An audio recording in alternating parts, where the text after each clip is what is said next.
everyone! Welcome back to our channel, Kurt Ashing Adventures. And for today's vlog, we are doing the yearly unboxing of the Starbucks planners. So for this year, Starbucks called it Starbucks Tradition for 2022. Bakit nga ba Starbucks Tradition? It's because they're not only giving planners and organizers, but they're also included mugs and tumblers as the merchandise for this year or for the 2022 promotion. So they already have, I already got the 4 items, which is the white planner organizer, the black planner organizer, and then the white mag and the black tumbler. So those are the 4 items that you can get when you purchase or when you collect all the stickers for that Starbucks Tradition. So let's see, let's open those 4 items. Let's open first yung black planner. Black planner and organizer in one na siya. Ito.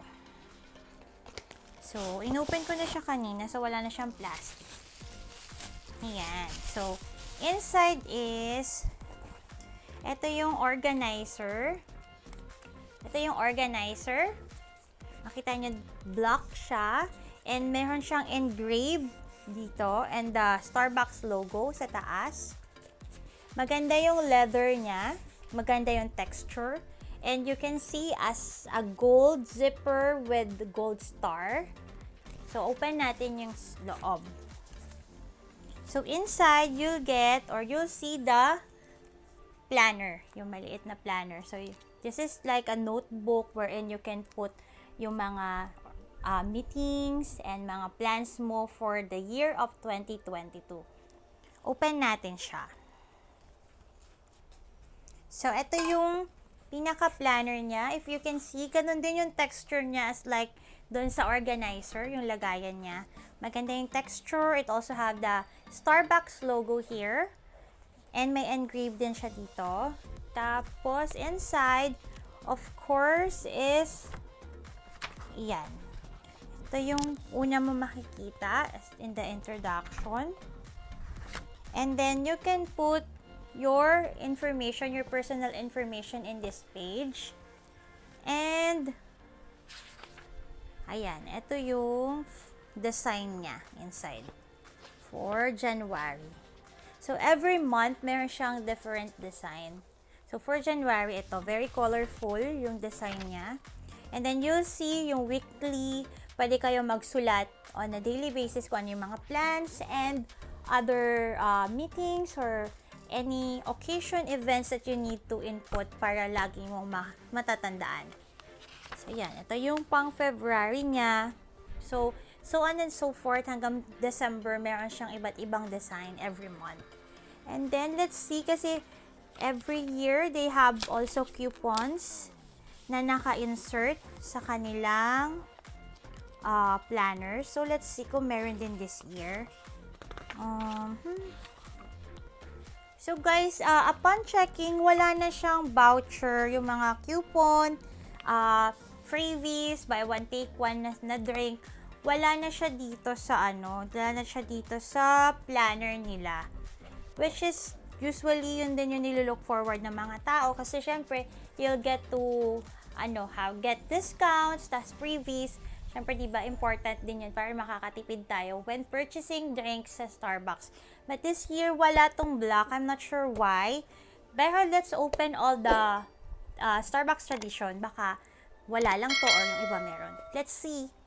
Tapos, sa organizer naman niya, guys, ito yung pinaka-organizer niya, diba? So, inside, you can see, pwede mo siyang lagyan ng cards. Pwede mo siyang lagyan ng cards dito. Tapos, you can insert your planner in dito.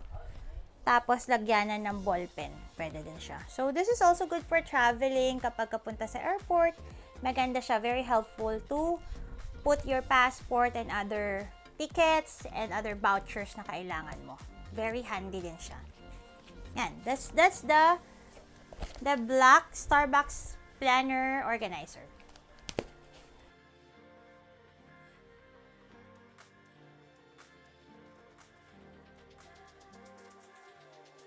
Let's go naman sa white. Ito naman yung white travel planner organizer. Let's open this one. So, ito guys, yung white planner organizer nila. Open natin siya. So, it's nicely wrapped. So, katulad din siya sa black organizer. Ayan, naka-engrave. Tapos, naka-engrave din yung Starbucks logo. And it has gold zipper and gold star na handle ng zipper. And then, inside, you can see the white planner. So, let's open this. Same din yung organizer. So, you'll see meron siyang pen holder and then card holder. Tapos, pwede ka dito mag-ipit ng mga tickets and vouchers. Yan. So, open natin yung pages ng ating white planner. Ang ganda ng white kasi tingnan nyo yung pang-close niya is color gold. So, what's inside? So, it's almost the same naman lagi. Ayan, yung design niya. Introduction design. And then, the personal information. So, yan. Same lang siya ng design doon sa black planner. So, yan.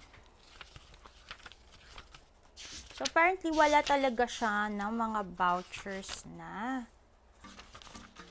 Which is a little off, diba? Kasi every year meron yun. Tapos, this year, bakit tinatanggal na nila? So, yun. So, that's the white planner organizer, guys. Ayan siya. The white planner organizer. Medyo, maganda naman siya. Magandang tingnan. Lalo na if you can keep it na malinis. Kasi pag white, medyo marumihin, ganyan. So, if you're using a white planner and organizer, you have to be very tidy, tsaka kailangan maingat ka para wag siyang mamamantsahan.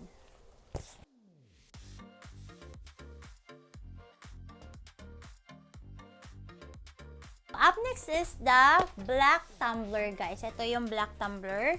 So, open natin siya. So, ito yung tumbler. And it also comes with a pouch. Ito yung pouch niya. Buksan muna natin yung pouch. So, this is the pouch ng black tumbler. So, yan. Yung design is same or similar with the black organizer. Meron siya nitong engrave na parang alon. And then the Starbucks logo here. Tapos, let's see what's inside. Meron din siyang kasamang mini booklet or mini notepad. Yan. And inside, blank pages lang siya. Yan, blank pages lang. But you can put or you can write notes, take down notes. Ito yung gagamitin mo. Tapos yung pouch nito, you can also use it as wallet. Ayan. So, same siya. May gold zipper and gold star. Meron pa siyang maliit dito na pocket. Ayan. Tapos, yung ating gold tumbler. That's a black tumbler, sorry. So, ang black tumbler natin, ito siya. There's no Starbucks logo na nakakita ko. Wala. Ito lang, yung pangalan lang na Starbucks. Pero yung siren, wala. Yung alon lang. Ayan. So, ganito siya kalaki. I'm not sure ilang ounce yung kasya dito. Ayan, meron siyang kasamang yung tips on how to take care of the tumbler, how to wash it. Kasi kalagay dito, hindi pwedeng i-microwave yung tumbler. Ayan, ito yung loob niya. And this is the cup. So, yan. So, ayan yung black tumbler with pouch.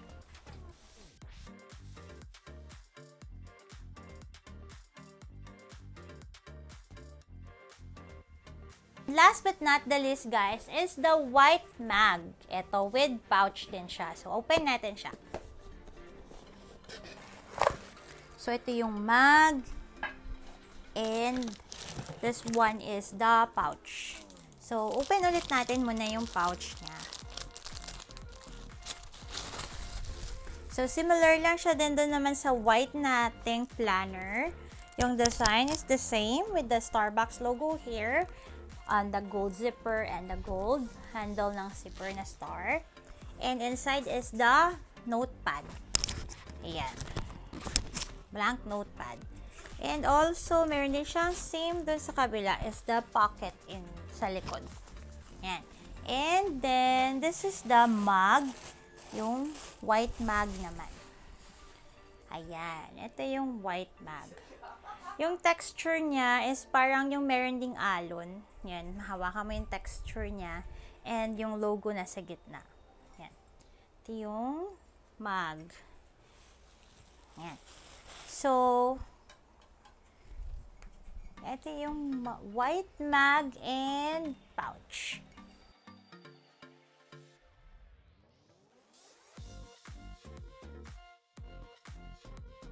So guys, if you are asking, baka first time nyo lang na maka-watch ng unboxing video ko for the Starbucks planners, how to get it or how to get or how to you can redeem this Christmas or this Starbucks traditions, all you have to do is to purchase Starbucks drinks, of course.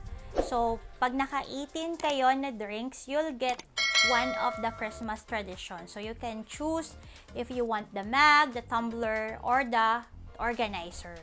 So, aside from that, you can choose to collect your stickers through your mobile app. So, you can download the app of Starbucks through Starbucks card. Tapos yun, mag-register kayo and i-opt-in nyo lang to collect your stickers via mobile app. And you can also collect stickers using the QR paper card na nabibigay sa inyo sa Starbucks. Kapag bumili kayo and you don't have the app yet, pwede nyo sabihin na magko-collect kayo ng stickers and they will give you the Starbucks paper card na pwede kayo mag-collect. I also have that one pala. I'll show it to you.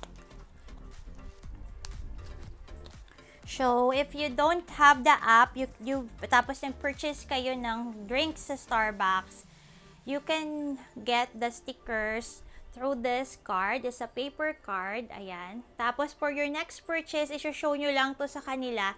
I-scan nila yung QR code, and then, ma-add na dito yung stickers nyo. So, because you have to collect, again, 18 stickers. Tapos, if you want to combine paper cards at maximum of 2 lang yung pwede nyong i-combine. So, kapag iba-ibang paper cards yung ginamit nyo in purchasing, hindi nyo makako-collect, hindi nyo matatapos yung 18. Kailangan at least 2 paper cards lang to redeem the Starbucks tradition. Yan. And ang bago sa kanila guys, this year, they are also giving stickers when you purchase the drink using the delivery app. So, they have Grab at saka Food Panda. However, ang downside nun is that you have to purchase minimum of 4 drinks sa Grab at saka sa Food Panda before they will give you a QR for the stickers. So, kapag isa lang o kaya dalawa lang yung ipurchase mo, hindi din kayo may issuehan ng stickers. So, you have to buy 4 before you get the stickers. Ayun.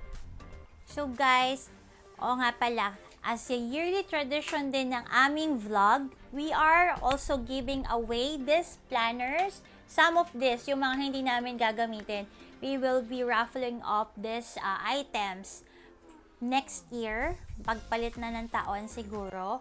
But, bago yon, kailangan you have to watch out for our upcoming videos because we have several videos that will be coming out about our December activities because we visited a lot of locations this December and we will be publishing the videos in the next few weeks.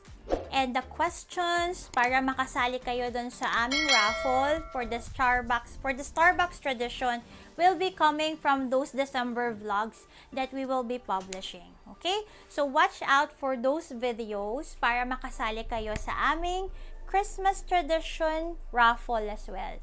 So if you want to own one of these items dito sa Starbucks Tradition 2022, you have to like our video, and watch out for the upcoming vlogs as well para maka-join kayo.